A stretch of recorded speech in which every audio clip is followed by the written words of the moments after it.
If you're thinking about buying a home in Kentucky and you have no idea where to start with the mortgage process, this is the video for you. I'm going to break down exactly what lenders look at when they decide whether to approve you, how much you can borrow, and this is going to put you in the strongest position possible. So let's get started. I'm Brady Webb. I'm a mortgage broker. I'm the CEO of American Mortgage Solutions. My team and I have helped homeowners all across Kentucky and Florida find the right home and get to the closing table. Whether it's the first home or it's your fifth, understanding the qualification process is the smartest thing that you can do before you even start shopping. So let's walk through it step by step.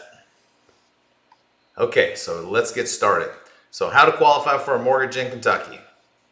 Well, first of all, what is a mortgage qualification?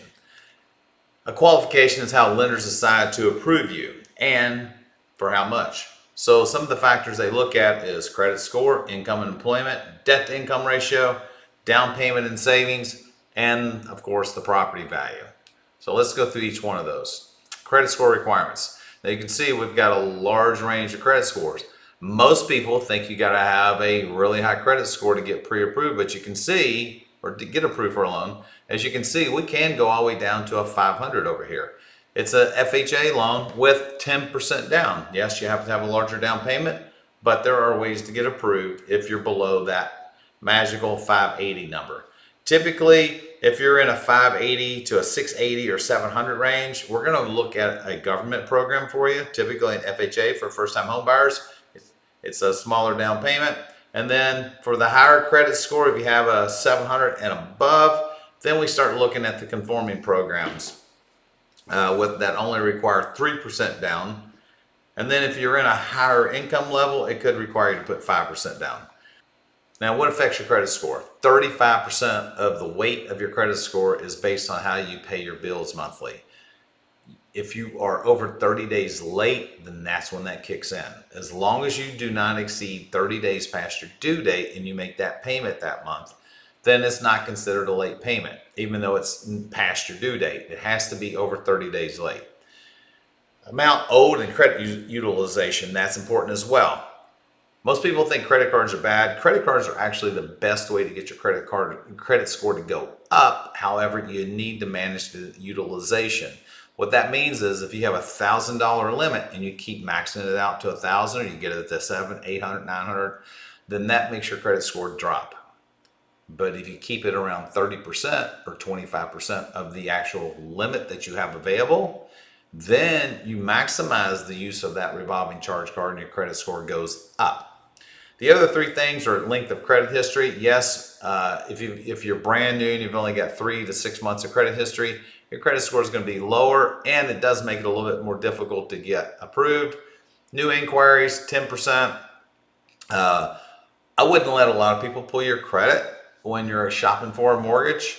You can have more than one company pull it within the first 30 days because it looks as if it's only pulled one time. But after that, then they all start showing up.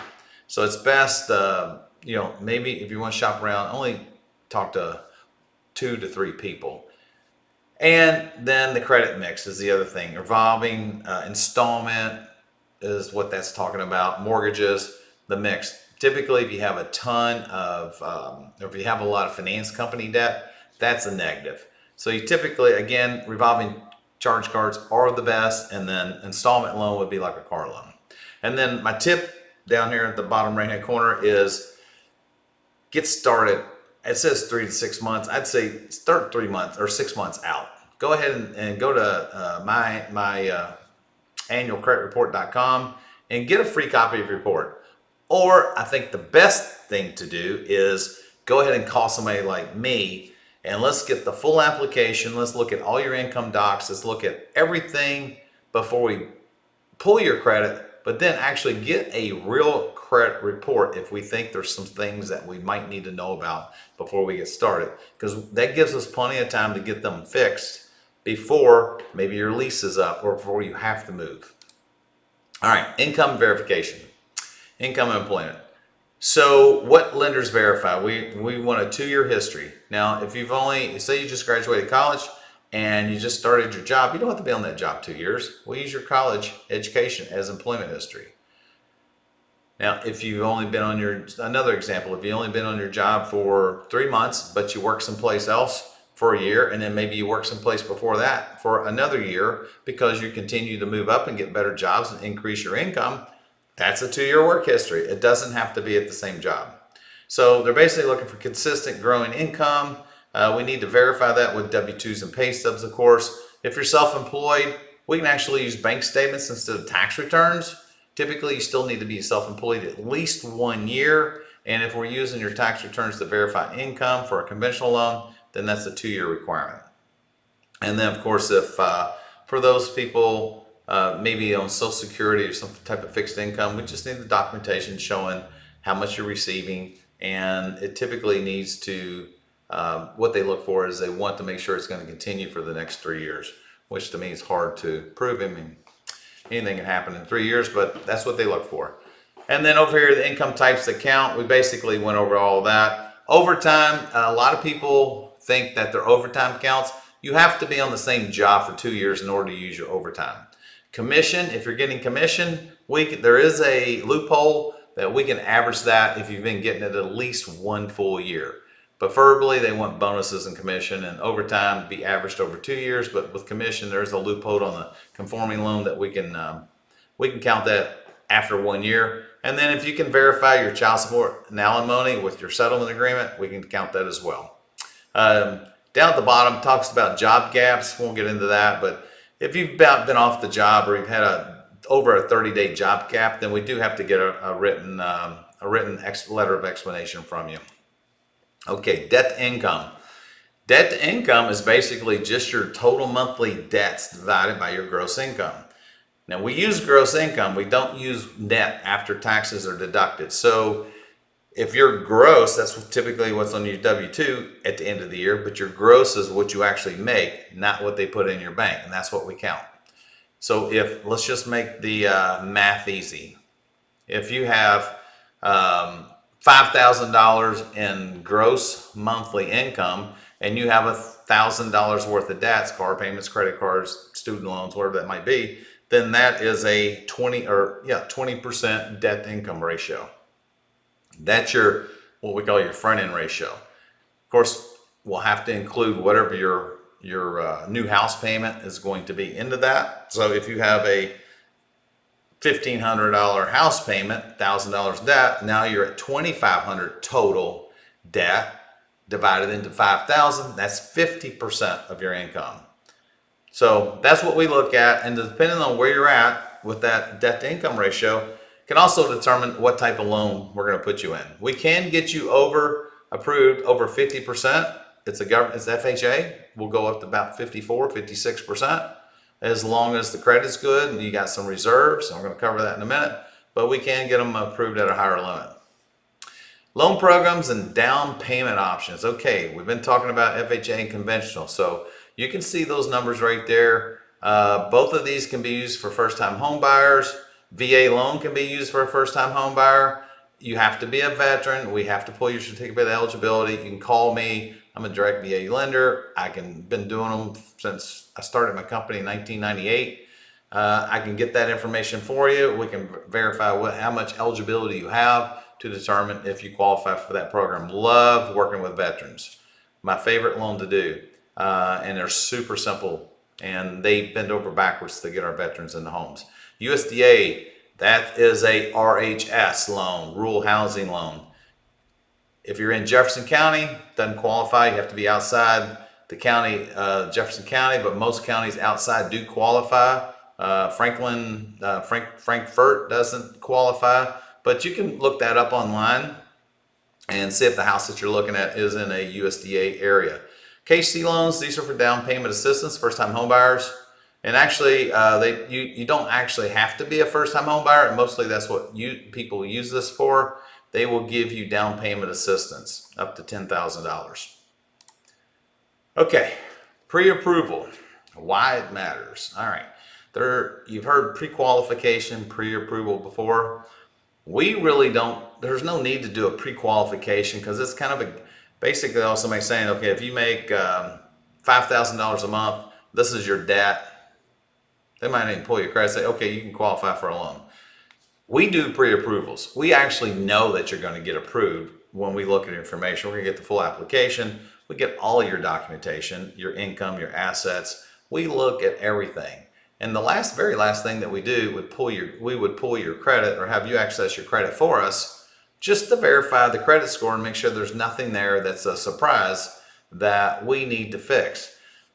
But that's what we want to focus on is a pre-approval. But you will hear people say pre-qualification. That's not what I would recommend. I would definitely make sure you get a pre-approval because we're going to look at everything. We're going to have the real budget. You're going to have less issues when we go to start the underwriting process. And then we can also negotiate your contract from a strong position, because I will actually pick up the phone and call the listing agent that you're going to present your offer to, or your realtor is going to present the offer to, and let them know that we've reviewed everything. We've already ran you through automated underwriting. We have an actual underwriting approval, an automated approval in our hand, and we know that your loan's going to close.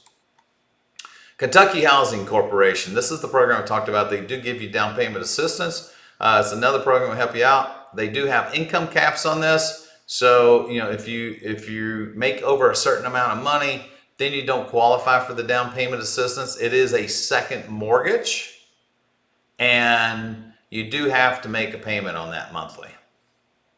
So then you have a first mortgage and a second mortgage, but the money can be used for down payment and closing costs. Now, here's one thing I'm going to talk about really quick.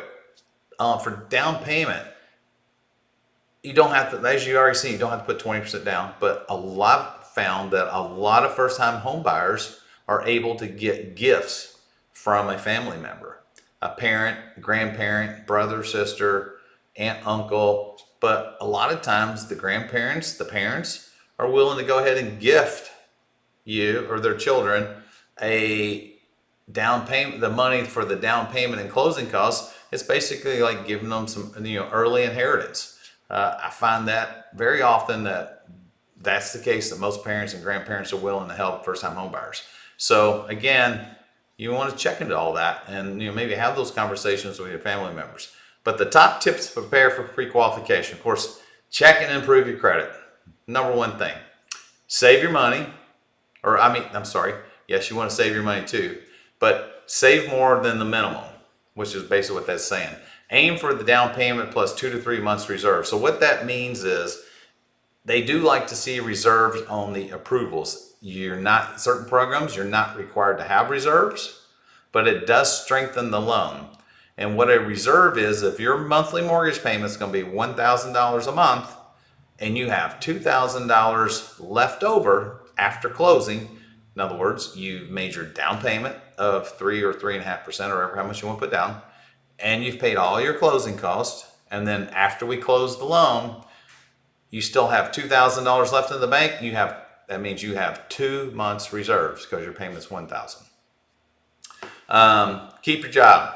Important. If you're getting pre-approved to buy a house, don't start changing jobs.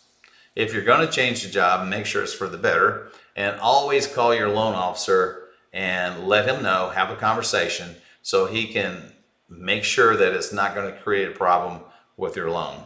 Reduce your monthly debt. Of course, if you're in the process of wanting to buy a house, you don't want to be out there adding additional debt to yourself. You want to make all your payments on time and continue to pay down what you have as low as possible before you actually get into that loan or that contract to buy the house. The other thing, once you buy the house, once you get under contract, don't run out and start furniture shopping. Wait till the loan closes, and then you can go shop for your furniture. Gather documents early. Yes, this is stuff that we're going to take care of this way up front. W-2s, tax returns if necessary, pay stubs, bank statements, and of course we have to have a government ID, driver's license, passport. If you're not a permanent resident, then we can use green cards. There's different types of visas that we can use as well. So it doesn't necessarily have to be you don't have to be a U.S. citizen to buy a house in the United States. Okay, and of course, talk to Brady before you start searching. Just give me a call, tell me what you're doing, and let's just make sure we can actually, if it's been a while since we've actually done the pre-approval, we would actually refresh all that for you. So that's basically it. And of course, if you have any questions, my contact information is right here on the screen. My telephone number is 502-655-0106. It will also be in the post, but you can reach me anytime. And I'd love to, I've been helping first-time homebuyers for 28 years, so give me a call. If this was helpful, be sure and like our page and subscribe as well. So if you're ready to take the next step, again, you can call or text me at 502-655-0106, or you can call the office 502-327-9770, and or go to our website. It's Loan Solutions Now. We have Loan Solutions Now for you. LoanSolutionsNow.com. And we'll help you get started on that pre-approval consultation. It's free.